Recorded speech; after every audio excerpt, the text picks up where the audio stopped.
ಒಬ್ಬ ವ್ಯಕ್ತಿಯ ಒಂದು ಜೀವನ್ಯಾಗ 1 ಕೋಟಿಯನ್ನು ಗಳಿಸ್ಬೇಕಂತಂದ್ರೆ ಆ ವ್ಯಕ್ತಿ ಭಾಳ ಕಷ್ಟವನ್ನು ಪಡಬೇಕು ಅಥವಾ ಭಾಳ ಕಠಿಣ ಹಾದಿ ಇತ್ತಂತ ನಾವು ಅನ್ಬೋದ.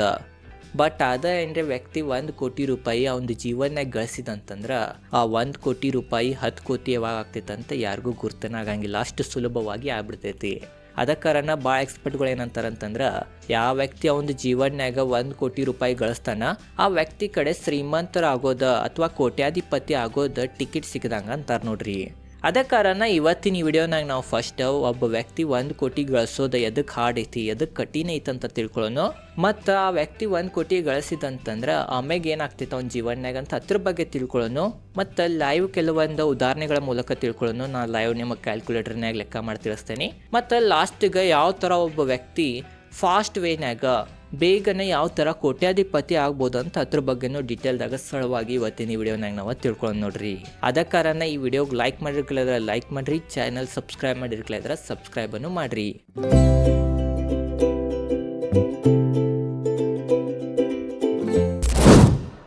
ಜಗತ್ತದೇನು ಎಲ್ಲಕ್ಕಿಂತ ದೊಡ್ಡ ಇನ್ವೆಸ್ಟರ್ ಇದ್ದಾರೆ ನಮ್ಮ ಫ್ರೆಂಡ್ ವಾರೆನ್.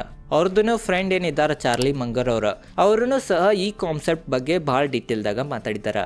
ಅದ ಕಾರಣನೇ ಈ ಕಾನ್ಸೆಪ್ಟ್ ಭಾಳ ಇಂಪಾರ್ಟೆಂಟ್ ಆಗ್ತೈತೆ ಅಂತ ನಾವು ಅನ್ಬೋದ. ನೋಡ್ರಿ ವೀಕ್ಷಕರೇ, ಫಸ್ಟ್ ನಾವು ಯಾಕೆ ಒಬ್ಬ ವ್ಯಕ್ತಿ 1 ಕೋಟಿ ಗಳಿಸೋದು ಭಾಳ ಕಠಿಣ ಆಗ್ತೈತೆ ಅಂತ ಅದ್ರ ಬಗ್ಗೆ ತಿಳ್ಕೊಳ್ಳೋಣ. ನೋಡ್ರಿ, ಒಬ್ಬ ಸಾಮಾನ್ಯ ವ್ಯಕ್ತಿಗೆ 1 ಕೋಟಿ ಗಳಿಸಾಕ ಎದಕ್ಕೆ ಕಠಿಣ ಆಗ್ತೈತೆ ಅಂತ ನಾವು 1ನೇ ಪಾಯಿಂಟ್ ನೋಡ್ರ ಆ ವ್ಯಕ್ತಿ ಕಡೆ ಇನ್ಕಮ್ ಭಾಳ ಕಡಿಮೆ ಇರ್ತೈತಿ ಮತ್ತು ಆ ವ್ಯಕ್ತಿ ಕಡೆ ಸ್ಕಿಲ್ ಅನ್ನು ಏನೂ ಇರಂಗಿಲ್ಲ. ಅದ ಕಾರಣದಿಂದ ಆ ವ್ಯಕ್ತಿಗೆ 1 ಕೋಟಿಗೆ ತಲುಪಾಕ ಭಾಳ ಕಠಿಣ ಆಗ್ತೈತೆ ಅಂತ ನಾವು ಅನ್ಬೋದ. 2ನೇ ರೀಸನ್ ಏನಂತಂದ್ರೆ ಆ ವ್ಯಕ್ತಿದ ಕಡಿಮೆ ಸೇವಿಂಗ್ಸ್. ಒಬ್ಬ ವ್ಯಕ್ತಿದ ಇನ್ಕಮ್ ಕಡಿಮೆ ಐತಂತಂದ್ರೆ ಸಹಜವಾಗಿ ಆ ವ್ಯಕ್ತಿದ ಸೇವಿಂಗ್ಸ್ ಅನ್ನು ಕಡಿಮೆ ಇರ್ತಾವ. ಆ ಸೇವಿಂಗ್ಸ್ ಕಮ್ಮಿ ಇರೋ ಕಾರಣದಿಂದನೂ ಆ ವ್ಯಕ್ತಿಗೆ 1 ಕೋಟಿಗೆ ತಲುಪಾಕ ಭಾಳ ಕಠಿಣ ಆಗ್ತೈತೆ ಅಂತ ನಾವು ಅನ್ಬೋದ. 3ನೇ ಪಾಯಿಂಟ್ ಏನಂತಂದ್ರೆ ಇನ್ವೆಸ್ಟ್ ಭಾಳ ಸೇಫ್ ಅಸೆಟ್ ಕ್ಲಾಸ್ನಾಗ ಮಾಡ್ತಿರ್ತಾರ.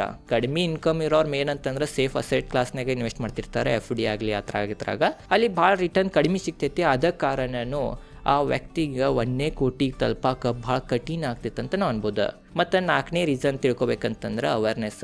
ಫೈನಾನ್ಷಿಯಲ್ ಎಜುಕೇಷನ್, ಫೈನಾನ್ಷಿಯಲ್ ನಾಲೆಜ್ ನಮ್ಮ ಸಮಾಜನಾಗ ಭಾಳ ಕಡಿಮೆ ಐತಿ. ಆ ಒಂದು ಕಾರಣದಿಂದನೂ 1 ಕೋಟಿ ತಲುಪೋದು ಭಾಳ ಕಠಿಣ ಆಗ್ತೈತೆ ಅಂತ ನಾವು ಅನ್ಬೋದ.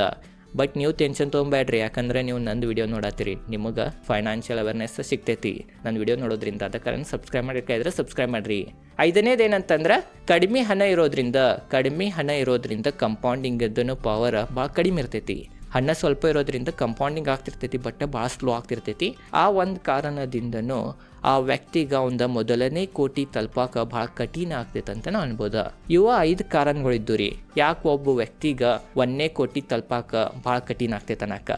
ಈಗ ಬರೀ ನಾವೇನು ತಿಳ್ಕೊಳ್ಳೋಣ ಅಂತಂದ್ರೆ ಒಬ್ಬ ವ್ಯಕ್ತಿ 1 ಕೋಟಿಗೆ ತಲುಪಿದಂತಂದ್ರೆ ಮುಂದೆ ಏನಾಗ್ತೈತಿ, ವಾಟ್ ಹ್ಯಾಪನ್ಸ್ ಅಂತ ಅದ್ರ ಬಗ್ಗೆ ತಿಳ್ಕೊಳ್ಳೋಣ. ಒಬ್ಬ ವ್ಯಕ್ತಿ ಏನ್ರೆ 1 ಕೋಟಿ ಗಳಿಸಿದಂತಂದ್ರೆ 1ನೇದ್ ಮೇನ್ ಆ ವ್ಯಕ್ತಿ ಕಡೆ ಏನಿರ್ತೈತೆ ಅಂತಂದ್ರೆ ಹೈ ಇನ್ಕಮ್ ಇರ್ತೈತಿ ಮತ್ತು ಹೈ ಸ್ಕಿಲ್ಸ್ ಇರ್ತೈತಿ. ರೊಕ್ಕ ಭಾಳ ಗಳಿಸಿರ್ತಾನಂತಂದ್ರೆ ಅವ್ನ ಇನ್ಕಮ್ ಸಹಜವಾಗಿ ಹೆಚ್ಚನೇ ಇರ್ತೈತ್ರಿ. ಮತ್ತು 1 ಕೋಟಿ ತಲುಪೋದು ಅಷ್ಟು ಈಸಿ ಇರಂಗಿಲ್ಲ. ಭಾಳ ಬಿದ್ದಿರ್ತಾನ, ಭಾಳ ಎದ್ದಿರ್ತಾನ, ಭಾಳ ಏರಿತವನ್ನ ನೋಡಿರ್ತಾನ. ಅದಕ್ಕೆ ಕಾರಣನು ಹಲವಾರು ಸ್ಕಿಲ್ಗಳನ್ನ ಆ ವ್ಯಕ್ತಿ ಕಲ್ತಿರ್ತಾನ.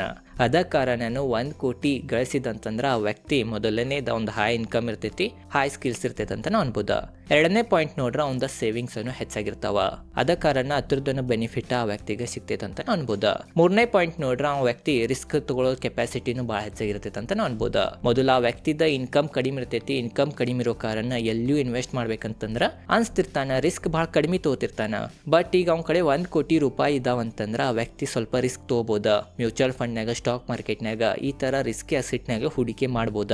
ಆ ಒಂದು ಕಾರಣದಿಂದ ಅವಂಗ ಹಲವಾರು ಬೆನಿಫಿಟ್ ಸಿಗ್ತಾವಂತ ನಾವು ಅನ್ಬೋದು. ಮತ್ತು 4ನೇ ಪಾಯಿಂಟ್ ನೋಡ್ರ ಅವನ ನಾಲೆಜ್ ಅನ್ನು ಹೆಚ್ಚಾಗಿರ್ತೈತಿ. ಮೊದಲೇನ ಫೈನಾನ್ಷಿಯಲ್ ಅವೇರ್ನೆಸ್ ಕಡಿಮೆ ಇತ್ತಂತಂದಿನಿ, ಆ ಫೈನಾನ್ಷಿಯಲ್ ಅವೇರ್ನೆಸ್ ಅವಂಗ ಹೆಚ್ಚಾಗಿರ್ತೈತಿ. ಯಾಕಂತಂದ್ರೆ 1 ಕೋಟಿ ತಲುಪಬೇಕಂತಂದ್ರೆ ಹಲವಾರು ವೀಕ್ಷಕರೇ ಫೈನಾನ್ಷಿಯಲ್ ಎಜುಕೇಶನ್, ಫೈನಾನ್ಷಿಯಲ್ ನಾಲೆಜ್ ಹಲವಾರು ಬುಕ್ಗಳನ್ನ ಓದಿರ್ತಾರ, ಹಲವಾರು ನಮ್ಮಂತವ್ರ ವಿಡಿಯೋಗಳನ್ನ ನೋಡಿರ್ತಾರ, ಎಲ್ಲ ಮಾಡಿರ್ತಾರ. ಅದ ಕಾರಣ ನಾಲೆಜ್ ಅನ್ನು ಭಾಳ ಸಿಕ್ಕಿರ್ತೈತೆ ಅಂತ ನಾವು ಅನ್ಬೋದು. ಮತ್ತು ಲಾಸ್ಟ್ 5ನೇ ಪಾಯಿಂಟ್ ನೋಡ್ರ ಕಂಪೌಂಡಿಂಗ್ ಅನ್ನು ಭಾಳ ಸ್ಪೀಡ್ದಾಗ ಅಥವಾ ಭಾಳ ಬೇಗನ ವರ್ಕ್ ಆಗ್ತೈತೆ ಅಂತ ನಾವು ಅನ್ಬೋದು. ಮೊದಲು ಕಡಿಮೆ ಅಮೌಂಟ್ ಇರೋದ್ರಿಂದ ಕಂಪೌಂಡಿಂಗ್ ಹೆಚ್ಚು ವರ್ಕ್ ಆಗ್ತಿರಂಗಿಲ್ಲ. ಬಟ್ ಈಗ ಹೆಚ್ಚು ಅಮೌಂಟ್ ಇರೋದ್ರಿಂದ ಭಾಳ ಜಲ್ದಿ ರೊಕ್ಕ ಡಬಲ್ ಆಗ್ತಿರ್ತಾವ, ಭಾಳ ಬೇಗ ರೊಕ್ಕ ಡಬಲ್ ಆಗ್ತಿರ್ತಾವ ಅಂತ ನಾವು ಅನ್ಬೋದ. ಇದು ಒಂದು ಉದಾಹರಣೆಲೆ ನಾವು ತಿಳ್ಕೊಳ್ಳೋಣ. ನೋಡ್ರಿ, ಒಬ್ಬ ವ್ಯಕ್ತಿ ಎ ಇದಾನ ಅಂತ ತಿಳ್ಕೊರಿ, ಒಬ್ಬ ವ್ಯಕ್ತಿ ಬಿ ಇದಾನ ಅಂತ ತಿಳ್ಕೊರಿ. ಎ ದಾವ 1 ಲಕ್ಷ ರೂಪಾಯಿ ಇನ್ವೆಸ್ಟ್ ಮಾಡಿದಾನ, ಬಿ ದಾವ 1 ಕೋಟಿ ರೂಪಾಯಿ ಇನ್ವೆಸ್ಟ್ ಮಾಡಿದಾನ. ಇಬ್ಬರಿಗೂ ವರ್ಷ 10% ಇಂಟ್ರೆಸ್ಟ್ ಸಿಗ್ತಿರ್ತೈತಿ. ನೋಡ್ರಿ, ಒಂದು 1 ಲಕ್ಷ ರೂಪಾಯಿ ಎಷ್ಟಾತ್ರಿ 10% ಇಂಟ್ರೆಸ್ಟ್ ತೊಗೊಂಡ್ರ 10,000 ರೂಪಾಯಿ ಆತ. ಅದ ಇವಂದು ಎಷ್ಟಾತ್ರಿ ಬಿ ದಾವಂದ 1 ಕೋಟಿ ಇನ್ವೆಸ್ಟ್ ಮಾಡಿ 10% ರಿಟರ್ನ್ ಸಿಕ್ಕಿತ್ತಂತಂದ್ರ 10 ಲಕ್ಷ ರೂಪಾಯಿ ಆತ. ಅದ ಕಾರಣ ಇದ ಹೇಳತ್ತೇನೆ ನಾ ನಿಮಗೆ, ಹೆಚ್ಚು ರೊಕ್ಕ ಆಗೋದನ್ನ ಬೇಗ ಕಂಪೌಂಡಿಂಗ್ ವರ್ಕ್ ಆಗ್ತೈತಿ ಅಥವಾ ಭಾಳ ಸ್ಪೀಡ್ನಾಗ ಕಂಪೌಂಡಿಂಗ್ ವರ್ಕ್ ಆಗ್ತೈತಿ. ಆ ಒಂದು ಬೆನಿಫಿಟ್ ಅನ್ನು ಕೋಟ್ಯಾಧಿಪತಿ ಆಗಾನ ಆ ವ್ಯಕ್ತಿಗೆ ಸಿಗ್ತೈತೆ ಅಂತ ನಾವು ಅನ್ಬೋದು. ಇವೆಲ್ಲ ಪಾಯಿಂಟ್ಸ್ ಇದ್ದು ರೀ, ಒಬ್ಬ ವ್ಯಕ್ತಿ ಕೋಟ್ಯಾಧಿಪತಿ ಆಗಾನ ಇವೆಲ್ಲ ಅವಂಗ ಸಿಗ್ತಾವ.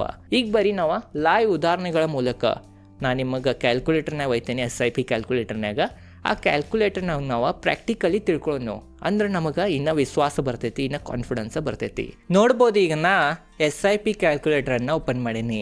ಈಗ ಈ ಕ್ಯಾಲ್ಕುಲೇಟರ್ ಮುಖಾಂತರ ನಾವು ಲೈವ್ ಎಕ್ಸಾಂಪಲ್ಗಳನ್ನು ನೋಡೋಣ, ಅಂದ್ರೆ ನಿಮ್ಗೆ ಇನ್ನೂ ಡೀಟೇಲ್ದಾಗ ಕರೆಕ್ಟಾಗಿ ಗೊತ್ತಾಗ್ತೈತಿ. ನೋಡ್ರಿ ವೀಕ್ಷಕರೇ, ಮಂತ್ಲಿ ನಾವು 10,000 ರೂಪಾಯಿದ SIP ಮಾಡೋಣ. ನಿಮಗೆ ವರ್ಷ 14% ರಿಟರ್ನ್ ಸಿಗ್ತೈತೆ ಅಂತ ನೀವು ತಿಳ್ಕೊರಿ. 14 ಸಿಗತೈತೆ, ಯಾಕಂತಂದ್ರೆ ನಾವು ನಮ್ಮ ದೇಶದ ಟಾಪ್ 50 ಕಂಪ್ನಿಗಳು ಇದಾವ ನಿಫ್ಟಿ 50. ಆ ನಿಫ್ಟಿ 50ದ 30 ವರ್ಷದ ನಾವು ಹಿಸ್ಟ್ರಿಯನ್ನ ತೆಗೆದು ನೋಡ್ರ ಇಯರ್ಲಿ 15% ಎವರೇಜ್ ರಿಟರ್ನ್ 30 ವರ್ಷನಾಗ ನಿಫ್ಟಿ 50 ಕೊಟ್ಟೈತೆ ಅಂತ ನಮ್ಗೆ ಗೊತ್ತಾಗ್ತೈತಿ. ಅದ ಕಾರಣ ನಾವು 15 ಹಿಡಿಯೋದು ಬೇಡ, 14ನ ಹಿಡಿಯೋನು. ನೋಡ್ರಿ ವೀಕ್ಷಕರೇ, ಈಗ ನೀವು ಪ್ರತಿ ತಿಂಗಳು 10,000 ರೂಪಾಯಿ ಹೂಡಿಕೆ ಮಾಡ್ರಿ, ನಿಮಗೆ ವರ್ಷ 14% ರಿಟರ್ನ್ ಸಿಕ್ಕಿತ್ತಂತಂದ್ರೆ ನಿಮ್ಮದ 1 ಕೋಟಿ ಆಗಕ್ಕೆ ಎಷ್ಟು ಸಮಯ ತಗೋತೈತಂತ ನೋಡೋಣ. ನೋಡ್ರಿ, ನೋಡ್ಬೋದಾ 10 ವರ್ಷನಾಗ ನಿಮ್ಮ ಅಮೌಂಟ್ ಎಷ್ಟಾತ್ರಿ 24,92,000 ರೂಪಾಯಿ ಆತ. ಮತ್ತು ಅದನ್ನು ನಾವು 1 ಕೋಟಿ ಯಾವಾಗ ಆಗ್ತೈತೆ ಅಂತ ನೋಡ್ಬೋದು 19 ವರ್ಷ ಹಿಡಿತೈತಿ.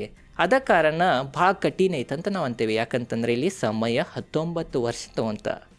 ಅದ ಬರೀ ಈಗ 2ನೇ ಕೋಟಿ ಆಗಕ್ಕೆ ಎಷ್ಟು ಸಮಯ ತಗೋತೈತೆ ಅಂತ ನೋಡ್ಬೋದು. 2ನೇ ಕೋಟಿ ಆಗಕ್ಕೆ ವೀಕ್ಷಕರೇ 24 ವರ್ಷ ಹಿಡಿತ.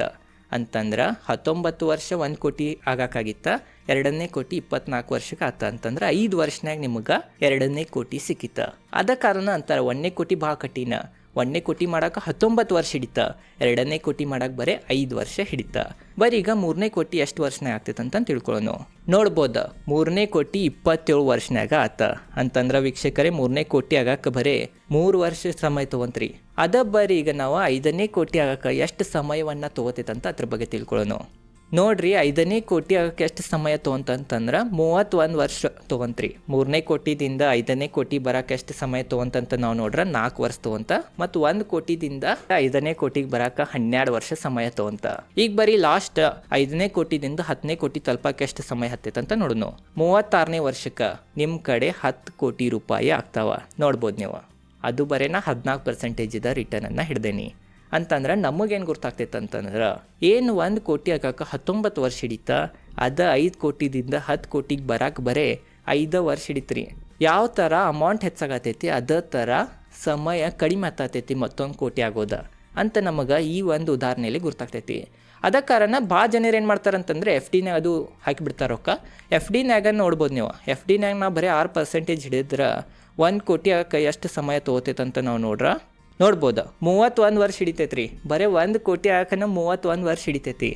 ಅದ ನೀವು ಸ್ಟಾಕ್ ಮಾರ್ಕೆಟ್ನಾಗ 14% ರಿಟರ್ನನ್ನು ತೆಗೆದ್ರಿ, 10,000 ರೂಪಾಯಿ ತಿಂಗಳ ಹೂಡಿಕೆ ಮಾಡ್ಕೊಂಡು ಹೋದ್ರಿ ಅಂತಂದ್ರೆ ನೀವು 36ನೇ ವರ್ಷಕ್ಕೆ 10 ಕೋಟಿ ಗಳಿಸ್ತೀರಿ. ಅದೇ FDನಾಗ ಹೂಡಿಕೆ ಮಾಡ್ರೆ ಬರೀ 1 ಕೋಟಿ ರೂಪಾಯಿ ಗಳಿಸ್ತೀರಿ. ಯಾವ ಥರ ಅಂತರ ಬರ್ತೈತಂತ ನೀವು ಇದ್ರ ಮುಖಾಂತರನ ತಿಳ್ಕೊಬೋದ. ಇದು ನಿಮ್ಗೆ ಕ್ಲಿಯರ್ ಆಗಿರ್ಬೋದು ಯಾಕೆ 1 ಕೋಟಿ ಗಳಿಸಕ್ಕೆ ಕಷ್ಟ ಆಗ್ತೈತೆ ಅನ್ನೋಕೆ. ಮೇನ್ ರೀಸನ್ 1ನೇ ಕೋಟಿ ಗಳಿಸಕ್ಕೆ 19 ವರ್ಷದ ಸಮಯ ಹಿಡಿತು ನಮಗೆ ಈ ಉದಾಹರಣೆದಾಗ.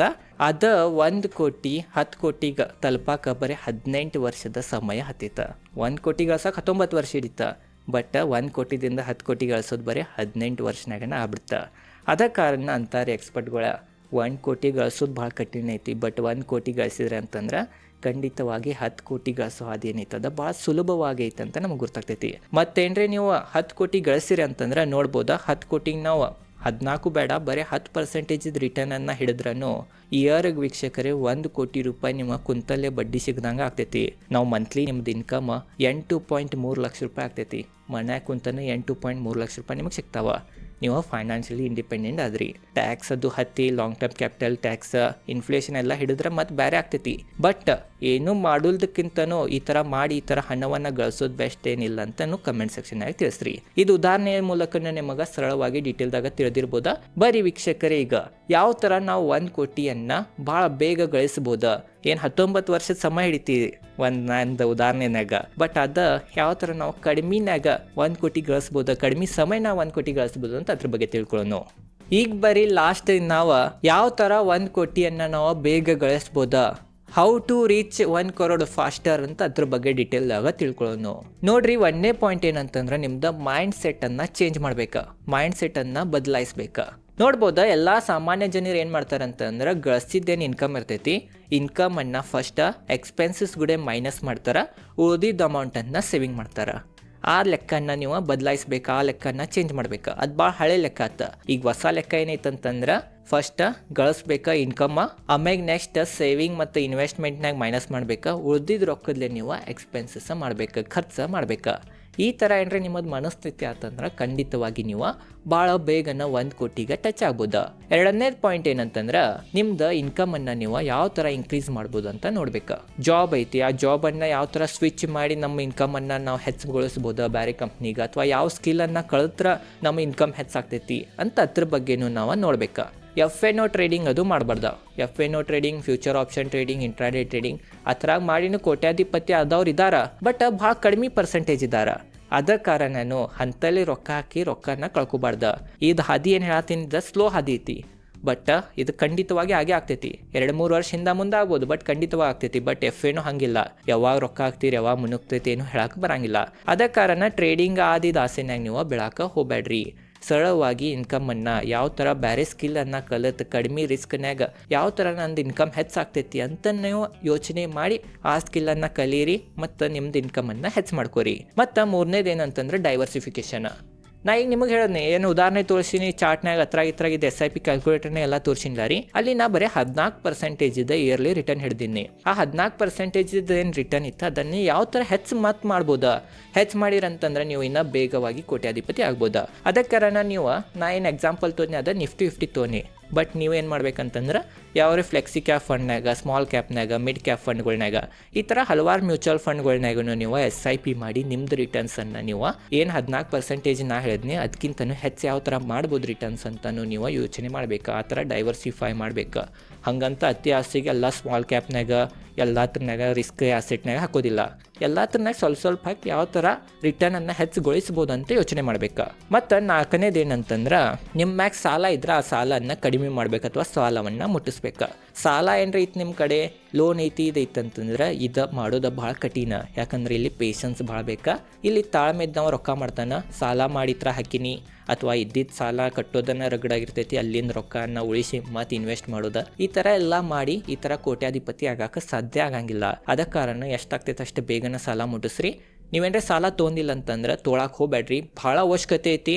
ಸಾಲ ಇರಲಿಲ್ಲ ಅಂದ್ರೆ ಜೀವನ ಬದುಕಕ್ಕಾಗಂಗಿಲ್ಲ ಅಂದ್ರೆ ತೋರಿ. ಬಟ್ ಏನೂ ಇಲ್ಲ, ಏನ್ರಿ ಅನಾವಶ್ಯಕವಾಗಿರೋ ವಸ್ತುಗಳ ಮ್ಯಾಗ ಏನ್ರಿ ಸಾಲ ಮಾಡಿ ವಸ್ತುಗಳನ್ನು ಬಾಯ್ ಮಾಡೋದೇನ್ರಿ ನಿಮ್ಮ ವಿಚಾರ ಇದ್ರೆ ನೀವು ಉಳ್ಕೊಂಡಿರಿ ವಿಡಿಯೋ ನೋಡಿ. ಈಗ ನಾ ವಿಚಾರನ ತೆಗೆದ್ಬಿಡ್ರಿ. ಮತ್ತೊಂದು ಏನಂತಂದ್ರೆ 5ನೇ ಪಾಯಿಂಟ್ ಏನಂತಂದ್ರೆ ನಿಮ್ದು ಸೆಕೆಂಡ್ರಿ ಇನ್ಕಮನ್ನು ಜನ್ರೇಟ್ ಮಾಡೋದ್ರ ಬಗ್ಗೆನೂ ಯೋಚನೆ ಮಾಡಿರಿ. ಈಗ ಒಂದೇನ್ರೆ ದುಡ್ಯಾತಿರಿ, ಬಟ್ 2ನೇ ಮತ್ತೆ ಯಾವುದ್ರೆ ದುಡ್ದ ಏನ್ರೆ ಸೈಡ್ ಇನ್ಕಮ್ ಜನ್ರೇಟ್ ಮಾಡ್ಬೋದೇನಂತ ಅದ್ರ ಬಗ್ಗೆನೂ ಯೋಚನೆ ಮಾಡಿರಿ. ಬಟ್ ಭಾಳ ಯೋಚನೆ ಮಾಡ್ಕೊಂಡು ಡಿಪ್ರೆಷನ್ನಾಗೂ ಹೋಗ್ಬೇಡ್ರಿ. ಯಾಕಂತಂದ್ರೆ ಹೆಲ್ತ್ನೂ ಇಂಪಾರ್ಟೆಂಟ್ ರೊಕ್ಕದ ಜೊತೆ, ಅದು ನಿಮ್ದು ತಲೆಯಾಗ ಇರಬೇಕು. ಸೆಕೆಂಡ್ರಿ ಇನ್ಕಮ್ ಜನ್ರೇಟ್ ಮಾಡಿ SIP ಅಮೌಂಟನ್ನು ಹೆಚ್ಚು ಮಾಡ್ಬೋದು. ಬಟ್ ಆಯುಷ್ಯವನ್ನು ನಮ್ದೇನು ಶರೀರ ಐತಿ, ನಾವೇನು ಬದುಕೋರಿದ್ದೇವೆ ಅದನ್ನು ಹೆಚ್ಚು ಮಾಡೋಕ್ಕೆ ಸಾಧ್ಯ ಆಗಂಗಿಲ್ಲ. ಅದ ಕಾರಣ ಕಡಿಮೆ ಅಮೌಂಟ್ ಹೂಡಿಕೆ ಮಾಡ್ರನ್ನು ಭಾಳ ವರ್ಷ ತನಕ ತಾಳ್ಮೇಲೆ ಇದ್ರೆ ಖಂಡಿತವಾಗಿ ಕೋಟ್ಯಾಧಿಪತಿ ಆಗೇ ಆಗ್ತೀರಿ. ಬಟ್ ನಿಮಗೆ ಬೇಗನ ಆಗೋದಿದ್ರೆ ಈ ಥರ ಸೆಕೆಂಡ್ರಿ ಇನ್ಕಮನ್ನು ಯಾವುದೇ ನಿಮ್ಮ ಕಡೆ ಎಕ್ಸ್ಟ್ರಾ ಸ್ಕಿಲ್ ಇದ್ರೆ ಆ ಸ್ಕಿಲ್ ಮುಖಾಂತರನು ನೀವು ಹೆಚ್ಚಿನ ಇನ್ಕಮನ್ನು ಜನ್ರೇಟ್ ಮಾಡಿ SIP ಅಮೌಂಟನ್ನು ಹೆಚ್ಚು ಮಾಡ್ಬೋದು ನೀವು.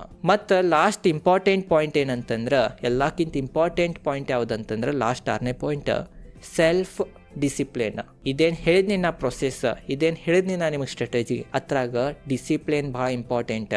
ನೀವು ವರ್ಷಾಂತರ ಗಂಟ್ಲೆ ಅಷ್ಟು ಅಮೌಂಟ್ ಅಷ್ಟು ರಿಟರ್ನ್ಗೆ ಕಂಟಿನ್ಯೂ ಇಟ್ಕೊತ ಹೋಗ್ಬೇಕು.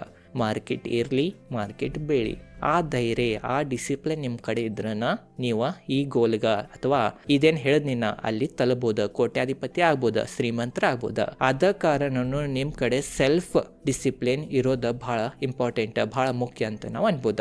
ಇವೆಲ್ಲ ಇದ್ದು ಅಂತಂದ್ರೆ ಖಂಡಿತವಾಗಿ ಏನು 1 ಕೋಟಿ ತಲುಪಾಕ 10,000 ರೂಪಾಯಿಲಿ 14% ರಿಟರ್ನ್ ತೆಗೆದು 1 ಕೋಟಿ ತಲುಪಾಕ ಏನು 19 ವರ್ಷದ ಸಮಯ ಆತತಿತ್ತು. ಆ ಸಮಯವನ್ನು ನೀವು ಕಡಿಮೆ ಮಾಡ್ಬೋದು ಇವೆಲ್ಲ ಪಾಯಿಂಟ್ಸ್ಗಳನ್ನು ಉಪಯೋಗಿಸಿ. ಇದೇ ಐತ್ರಿ ಇವತ್ತಿನ ಈ ವಿಡಿಯೋನಾಗ ಎಲ್ಲ ಡೀಟೇಲ್ದಾಗ ನಿಮಗೆ ಗುರ್ತ ಇರ್ಬೋದು. ಅದಕ್ಕೆ 1 ಕೋಟಿ ಗಳಿಸೋದು ಭಾಳ ಕಠಿಣ ಐತಿ, ಯಾವ ಥರ 1 ಕೋಟಿ ಗಳಿಸಿದ್ರೆ ನಮ್ಮ ಲೈಫ್ ಚೇಂಜ್ ಆಗ್ಬೋದು ಎಲ್ಲ ಉದಾಹರಣೆಗಳ ಮೂಲಕ ತಿಳಿಸೀನಿ. ಮತ್ತು ಯಾವ ಥರ ನಾವು ಬೇಗನೆ 1 ಕೋಟಿ ಗಳಿಸ್ಬೋದು ಅಂತಲೂ ತಿಳಿಸೀನಿ. ವಿಡಿಯೋ ಹೆಂಗೆ ಅನ್ಸಿತ್ತು ಅಂತ ಕಮೆಂಟ್ ಸೆಕ್ಷನ್ ತಿಳಿಸ್ರಿ. ಮತ್ತೊಂದು ಏನಂತಂದ್ರೆ ರಿಟರ್ನ್ ಹೆಚ್ಚು ಗಳಿಸ್ಬೇಕಂತಂದ್ರೆ ಹಲವಾರು ಪುಸ್ತಕಗಳು ಓದಬೇಕಾಗ್ತೈತಿ. ಅದ ಕಾರಣ ಪುಸ್ತಕದ ಸಮ್ಮರಿಗಳ ಬಗ್ಗೆನೂ ನಾವು ವಿಡಿಯೋ ಮಾಡ್ತೀನಿ. ಅದ ಕಾರಣ ಆ ವಿಡಿಯೋಗಳನ್ನು ನೋಡಿರ್ಕಲ ಇದ್ರೆ ಡಿಸ್ಕ್ರಿಪ್ಷನಲ್ಲಿ ಲಿಂಕ್ ಹಾಕಿರ್ತೀನಿ, ಆ ವಿಡಿಯೋಗಳನ್ನು ಹೋಗಿ ನೋಡ್ರಿ. ನನ್ನ ಚಾನಲ್ ಸಬ್ಸ್ಕ್ರೈಬ್ ಮಾಡಿರಿ. ಖಂಡಿತವಾಗಿ ಈ ಥರ ಎಲ್ಲ ನಾಲೆಜ್ ನಿಮಗೆ ಸಿಗ್ತಿರ್ತೈತಿ. ಯಾರೂ ಹೇಳಂಗಿಲ್ಲ, ರೊಕ್ಕ ಕೊಟ್ಟರೂ ಹೇಳಂಗಿಲ್ಲ, ಅಂತ ಫ್ರೀನಾಗಿ ನಾನು ನಿಮಗೆ ತಿಳಿಸ್ತಿರ್ತೀನಿ. ಅದ ಕಾರಣ ಸಬ್ಸ್ಕ್ರೈಬ್ ಮಾಡಿರ್ಕಲಿದ್ರೆ ಸಬ್ಸ್ಕ್ರೈಬ್ ಮಾಡಿರಿ. ವಿಡಿಯೋ ಹೆಂಗೆ ಅನ್ಸಿತ್ತು ಅಂತ ಕಮೆಂಟ್ ಸೆಕ್ಷನ್ನ ತಿಳಿಸ್ರಿ. ಇದೈತಿ ಇವತ್ತಿನ ಈ ವಿಡಿಯೋ ಲೈಕ್ ಮಾಡಿರ್ಕಲ ಲೈಕ್ ಮಾಡಿರಿ. ಧನ್ಯವಾದಗಳು.